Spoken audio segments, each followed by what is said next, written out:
I still remember the exact sound my tires made as I pulled into my driveway that Tuesday afternoon, because it was the last normal sound I heard before everything went sideways. At first, I thought my eyes were playing tricks on me. The dunes looked strangely flat, almost shaved clean, and for a second I wondered if the morning fog was distorting the view. Then I stepped out of my truck, looked toward the research plots I'd spent nearly 2 years building with my own hands, and my stomach dropped so hard it actually hurt. Everything was gone. My name is Dr. Claire Bennett. I'm 36 years old, a coastal ecologist, and I live in a weathered cedar cottage just outside Seabrook, Washington, tucked between the Pacific Ocean and a row of luxury beachfront homes that always looked like they belonged in a real estate magazine instead of the real world. My house isn't impressive. The paint peels a little every winter. The porch creaks whenever my golden retriever Cooper runs across it, and my truck has enough sand inside to build a small beach. But I love that place because I didn't buy it for status. I bought it because every morning I could hear the ocean before I even opened my eyes. The people surrounding me, well, they loved something else entirely. They loved perfect landscaping, expensive SUVs, spotless driveways, and uninterrupted million-dollar ocean views. My little property was the odd one out. And honestly, I was perfectly fine with that. My job was part of a federally funded shoreline restoration project studying native dune grass, specifically American beach grass, one of the most important natural barriers protecting the coastline from erosion. Most people just saw tall grass blowing in the wind. I saw years of ecological recovery, habitat restoration, and enough data to help protect entire stretches of coastline. Every single planting zone had GPS markers buried beneath the sand, moisture sensors, growth logs, drone imagery, and federal permits attached to it. Those patches of grass weren't landscaping. They were an outdoor laboratory. Unfortunately, my neighbors never saw it that way. To them, those healthy native grasses blocked the perfect ocean view they believed they had paid for. Every few weeks, another complaint showed up. The grass looked messy. It attracted birds. It ruined property values. One woman even told me, smiling politely over a glass of wine at a neighborhood gathering, "Claire, don't you think the beach would look so much prettier if all that wild stuff was cleaned up?" I smiled back and said, "Nature usually doesn't ask for decorating advice." She laughed, but her eyes didn't. The unofficial leader of that little campaign against me was Randall Pierce, the HOA president. Randall was 60, retired from commercial real estate, and carried himself like every conversation was a board meeting. Perfect polo shirt, expensive watch, clipboard practically glued to his hand. The first time he came to my door, he looked past me instead of at me. "Dr. Bennett," he said, "the association has received several concerns regarding your overgrown vegetation." I told him those weren't ornamental plants. They were protected restoration plots operating under federal authorization. He nodded without listening. Community appearance standards still matter. I remember leaning against my porch railing and asking him one simple question. "Does your HOA have authority over federal environmental permits?" His smile disappeared for half a second before returning. "We're simply trying to keep the neighborhood beautiful." That sentence became his favorite weapon. Beautiful. Everything was about appearances. Every meeting, every complaint, every passive-aggressive letter taped to my mailbox somehow circled back to beauty. Meanwhile, I spent my mornings measuring root density while they debated hedge heights. Life went on like that for months. I ignored them. They ignored the law. Then came that Tuesday. I walked across the sand almost in disbelief. 3 restoration zones. Completely flattened. Not trimmed. Not damaged. Erased. 48 weeks of monitored growth reduced to brown dirt covered with shredded stems. The GPS flags had been ripped out. Several monitoring stakes were snapped in half. Cooper stood beside me, whining softly, almost confused that our usual trail had vanished. I knelt down, grabbed a handful of broken roots, and just stared at them. I wasn't angry yet. Honestly, I was heartbroken. Scientists spend years becoming emotionally detached from data, but nobody tells you how attached you become to the work itself. Every plant represented hours of field labor in freezing rain, grant proposals, student volunteers, and weekends I could have spent somewhere else. Someone hadn't just destroyed vegetation, they had destroyed time. Then I noticed something hanging from my front gate, a laminated notice sealed inside a plastic sleeve. Community maintenance action. Excessive weeds removed pursuant to Section 8.4 of the Seaview Dunes HOA Landscape Standards. Approved by Board President Randall Pierce. I actually laughed. Not because it was funny, because I couldn't believe someone had been that unbelievably confident. They signed their own names. They documented their own trespass. They left me evidence wrapped in plastic. I pulled out my phone and photographed everything before touching a single blade of broken grass. Every tire mark, every mower track, every damaged sensor, every inch of disturbed sand. Then I walked inside, made myself a cup of coffee, opened my laptop, and instead of calling Randall, I opened a folder labeled Federal Restoration Compliance. That was the moment this stopped being a neighborhood dispute and quietly became something much, much bigger. If you want to see exactly what happened when the HOA realized they hadn't destroyed weeds, they destroyed federally protected research, I spent the next 6 hours doing exactly what Randall probably assumed I wouldn't do. Absolutely nothing emotional. I didn't storm into the HOA office. I didn't post on social media. And I certainly didn't waste my energy arguing with people who had already convinced themselves they were right. Instead, I treated the entire scene the same way I would document storm damage after a king tide. Every photograph was time-stamped. Every GPS coordinate matched my field records. I compared satellite imagery from the previous afternoon with fresh drone footage I captured before sunset. Every broken monitoring stake was cataloged. Every destroyed sensor was photographed beside its identification number. By the time darkness settled over the coastline, I had assembled enough documentation to fill an evidence binder thick enough to make any attorney smile. Around 8 that evening, I called my supervisor, Dr.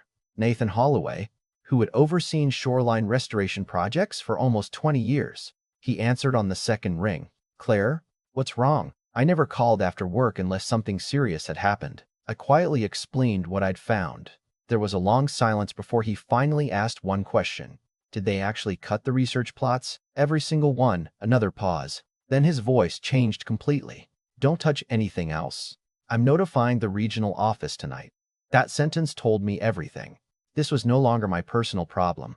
By sunrise the following morning, representatives from the Coastal Habitat Protection Division were already reviewing my photographs. They instructed me to preserve the site exactly as it was until investigators could inspect it. Around 10 that morning, my phone buzzed again. Case number assigned. Federal review initiated. I leaned back in my chair and finally allowed myself one slow breath. Then I opened a spreadsheet. If Randall loved paperwork, I was about to introduce him to paperwork on a level he had probably never imagined. Every destroyed specimen was logged with its identification number, planting date, restoration value, monitoring history, and statutory replacement cost under the applicable environmental regulations. The total climbed so quickly it almost looked like a software error. I wasn't inventing numbers. I was simply following the restoration guidelines associated with protected coastal vegetation and long-term federally funded research. When I printed the completed report, it came out to nearly 90 pages. The cover letter was only one paragraph long. "Dear Mr. Pierce, please find enclosed the preliminary financial assessment associated with the unauthorized destruction of protected shoreline restoration materials located on private property under active federal research authorization." That was it. No insults, no threats, just facts. I mailed identical copies to Randall, every HOA board member, the association's attorney, and their insurance carrier. Certified delivery, signature required. The first reaction came less than 24 hours later. Randall called while I was replacing one of the damaged data loggers. "Claire," he laughed before I even said hello. "This has to be the funniest thing I've seen in years." "Good afternoon, Randall. You seriously expect anyone to believe this invoice? It's not an invoice. It's a preliminary assessment." He laughed harder. "You can't charge someone hundreds of thousands of dollars over weeds." I glanced down at the shattered GPS marker in my hand. "They're not weeds. According to our landscaping committee," I interrupted him for the first time since we'd ever met. "Randall, your landscaping committee doesn't outrank federal environmental law." The laughter stopped immediately. He tried another approach. "Look, maybe we got off on the wrong foot here. No, you drove a commercial mower over protected research plots after entering private property without permission." He remained silent for nearly 10 seconds before ending the call without another word. 2 days later, the HOA's attorney contacted me. His tone was polished, confident, almost rehearsed. "Dr. Bennett, we're concerned this correspondence may constitute harassment toward our client." I thanked him for calling, opened the statute already bookmarked on my computer, and calmly read the relevant section regarding unauthorized destruction of protected restoration sites and interference with federally funded research. Halfway through my explanation, he stopped interrupting. By the end, he wasn't arguing anymore. He simply asked, "Has a federal agency officially opened a file?" "Yes." Another silence. "I see." He ended that conversation far more politely than he had started it. Meanwhile, the investigators arrived. 2 government trucks pulled into my driveway early Friday morning. My neighbors peeked through expensive kitchen windows as 3 inspectors wearing reflective jackets spent almost 5 hours measuring disturbed soil, examining damaged monitoring equipment, reviewing permit documentation, and interviewing me on site. Randall actually walked over while they were still there, smiling his practiced neighborhood president smile. "Morning, folks. Just checking whether everything's all right." One inspector looked up from his clipboard. "Sir, are you Randall Pierce?" His smile faded slightly. "Yes. We'll need to speak with you shortly." I wish I could honestly say I enjoyed watching that conversation. The truth is, I mostly felt tired. I'd spent almost 2 years trying to avoid conflict with these people. They had mistaken patience for weakness. By the following Monday, another consequence arrived, one I hadn't even anticipated. Because the destroyed vegetation had been part of an active shoreline stabilization study, regulators ordered a broader environmental assessment covering adjacent properties that might have contributed to unauthorized disturbance. Suddenly, survey crews were walking through common areas. Engineers began examining drainage systems. Soil specialists inspected erosion barriers.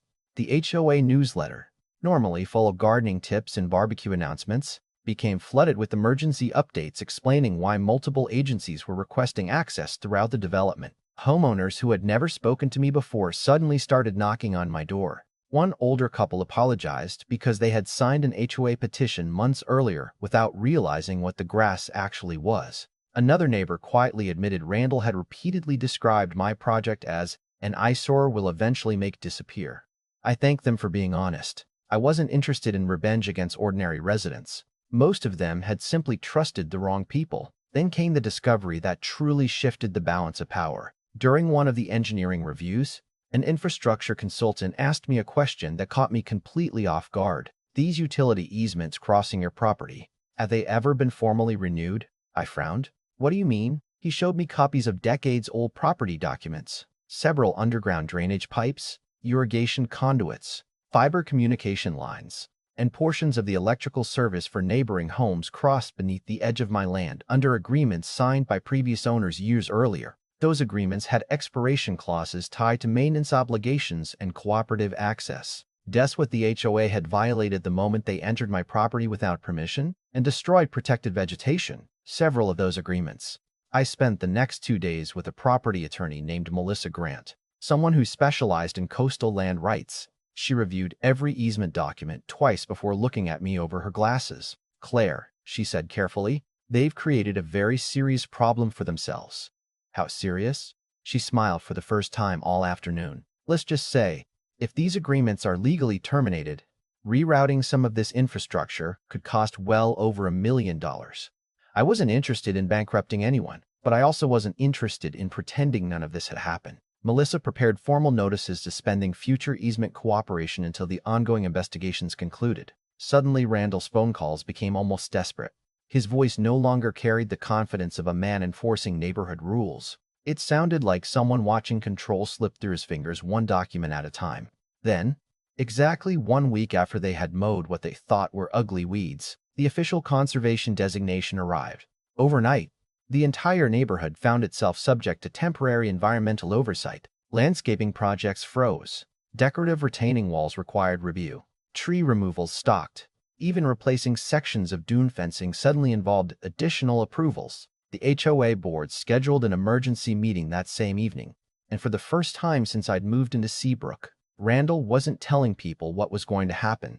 He was asking if there was any way to stop what already had. If you want to see how that emergency meeting turned into the most satisfying negotiation of my entire life, the emergency meeting was held 2 nights later inside the Sunset Point Clubhouse, the same building where I'd sat through exactly 1 HOA meeting after moving in and promised myself I would never waste another evening listening to people argue about mailbox colors. This time, the room felt completely different.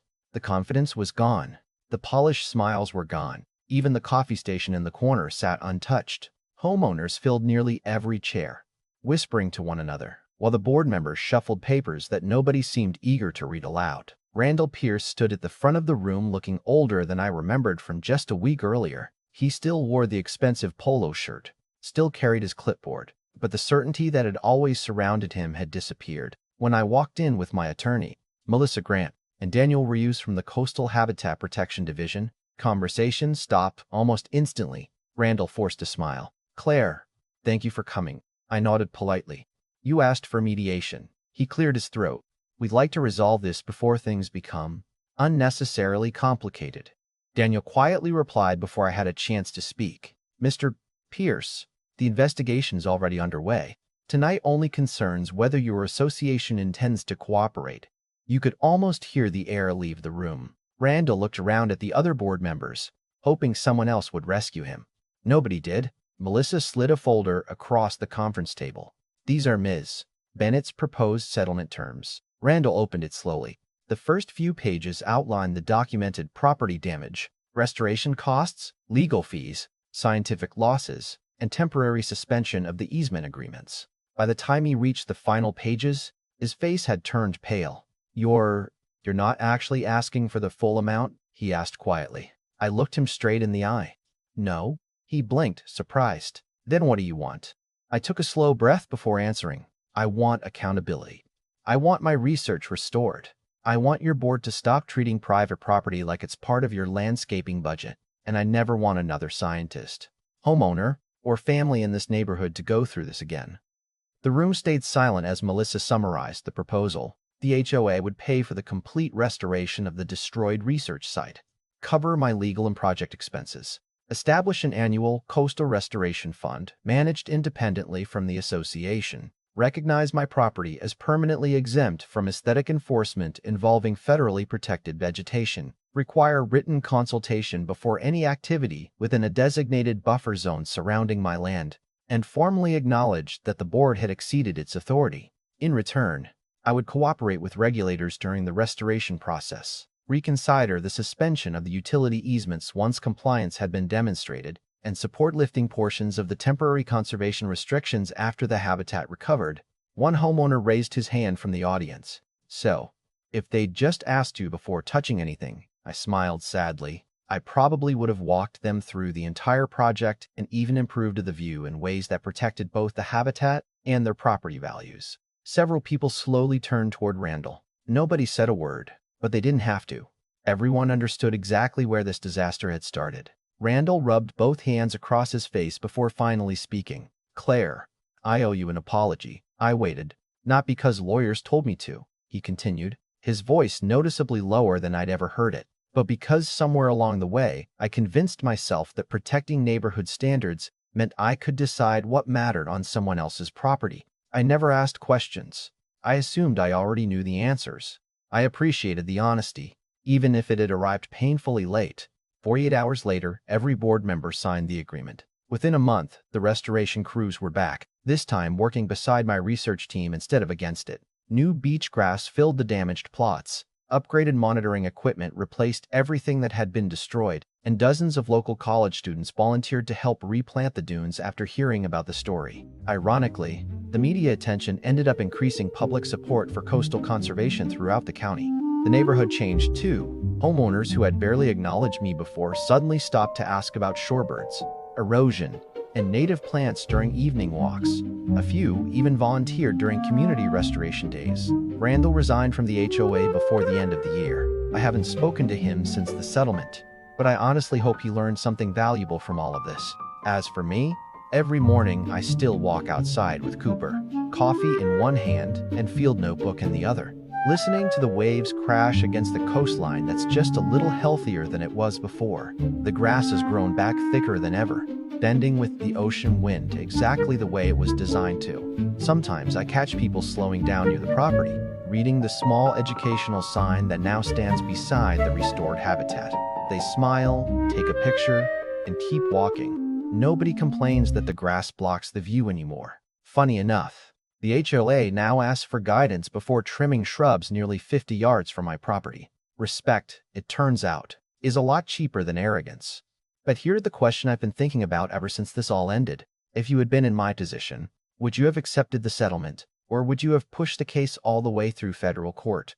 I genuinely like to know where you draw the line between justice and revenge. So leave your thoughts in the comments. If you enjoyed this story and want to hear more real-world neighborhood conflicts where ordinary people stand up for themselves the right way, don't forget to like the video, subscribe to the channel, and share this story with someone who believes power always wins. Sometimes, the law, a little patience, and the truth are more powerful than any HOA rulebook ever printed.